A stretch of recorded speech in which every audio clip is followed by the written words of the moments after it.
남북생활화사전 남한마을 통역사 이재훈입니다. 안녕하세요. 북한마을 통역사 조미영입니다. 아, 미영 씨, 지난번에 마지막 시간에 갑자기 깜짝 퀴즈를 내주셨어요. 10명의 아이를 낳은 엄마에게 북한에서 주는 칭호가 있다고 했는데 정답이 너무 궁금합니다. 바로 모성 영웅 칭호를 줍니다. 북한에서 10명 이상 낳은 여성에게는 나라에서 이 모성 영웅이란 영웅? 칭호를 주는 거죠. 예. 그 정도로 이렇게 사회에 좀 우대를 해주고 있고요. 그리고 이게 10번째 아기를 낳을 때는요, 지역병원에서 다 나서가지고 전담반을 꾸려가지고 그 순산을 도울 정도로 아주 많은 지원을 해주고 있죠. 모성 영웅이라는 말 좀 놀랍네요. 남한에서는 이제 뭐 신혼 부부들도 아이를 기피하는 부부들도 많은데 북한에는 모성 영웅이 많이 있나요? 그렇겠어요. 얼마나 안 낳으면 영웅 칭호까지 만들었겠어요. 예, 그만큼 북한도 지금 아기를 많이 안 낳고 있어요. 그러니까 이렇게 칭호까지 주면서 이렇게 좀 출산을 장려하고 있는 거죠. 남한에서 남자들의 어떤 고충이라고 하면은 아내가 임신했을 때 행복하기도 하지만 입덧이라는 게 있을지. 입덧 있죠, 있어요? 있죠. 입술이라고. 아, 입술이라고 그래요? 네, 입술이 그때마다 심하게 하면 진짜 힘들죠. 맞아요. 남편들도 행복하긴 하지만 야, 그 입맛의 변덕이 순댓국 먹고 싶어 이렇게 사왔는데 그게 아니지. 못 또 이 먹겠어. 순대가 아니야. 저쪽 신림동에 있는 다른 순대여야 되고 뭔가 구체적으로 사와야 되고 호두과자는 꼭 천안에서 사와야 되고 정말 복잡하더라고요. 되게 쌓인 게 많나 봐요. 잠깐만. 갑자기 얼굴이 뻘개졌어요. 옛날 생각이 막 나가지고 북한 남자들은 좀 자상하지 않다고 했는데 네. 어때요? 북한 남자들 입술이 할 때. 약간 무뚝뚝한 게 심하긴 그러니까. 하죠. 입술이 할 때 북한 여성들은 그 순댓국을 저렇게 종류별로 얘기하진 않거든요. 그냥 순댓국 먹고 싶다 이렇게 얘기를 하는 경우가 있어요. 그러면 진짜 무뚝뚝한 남자라도 요 기간 동안에는 어떻게 좀 해주려고 노력은 하죠. 그래도 생각했던 것보다 아내를 위해서 많이 뭐 노력을 생각 어떻게 하시네요. 하시나요? 좀 나무라라 할 줄 알았어요. 나그네. 나그네라고 맞아요. 얘기를 하셨었잖아요. 예, 근데 그 나그네들이 조금씩 변화하고 있어요. 그러면은 북한에는 태교는 어떻게 해요?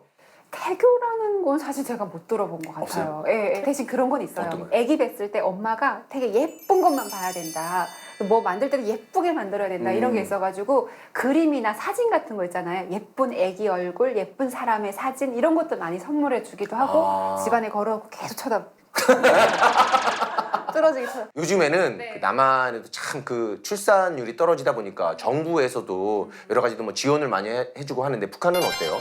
북한도 뭐 출산 장려 정책을 하죠. 이게 모성영웅도 그 중에 하나기도 하고요. 그리고 아기 많이 낳는 사람들한테는 좀 쌀도 좀 배급이 조금 더 나온다든지 명절 공급에 뭔가 공급이 조금 더 있다든지 뭐 이런 것들이 좀 있긴 하거든요. 근데 사실 이것만으로 키우기 힘들잖아요. 맞아요. 그러니까 아무리 이런다고 하더라도 아기를 거의 많이 안 낳아요. 예. 남북의 고민이 좀 비슷한 것 같습니다. 예전에는 그 아들, 딸 구별 말고 하나만 낳아서 잘 기르자 뭐 이런 말이 있을 정도로 네.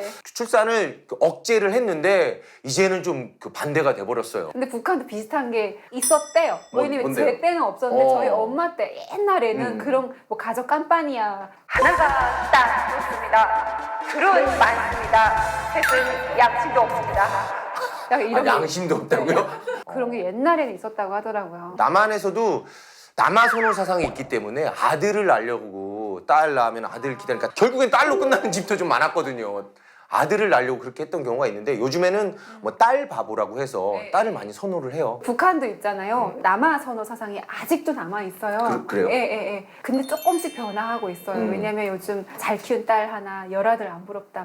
남한에도 그 말이 있어요. 북한에도 있어요? 예, 그런 얘기도 하고 북한에 그런 말이 있거든요. 아들 딸이면 동메달, 딸 아들이면 은메달, 딸 딸이면 금메달, 아들 형제는 목메달이고. 아들? 네, 아, 북한도 이제 뭐 그럼 딸을 선호하는 거네요. 예, 예. 재훈 씨 딸 몇 명이에요? 저 한 명이에요, 딸 하나. 하나 더 나와요. 왜, 금메달 따라고요? 금메달 하나.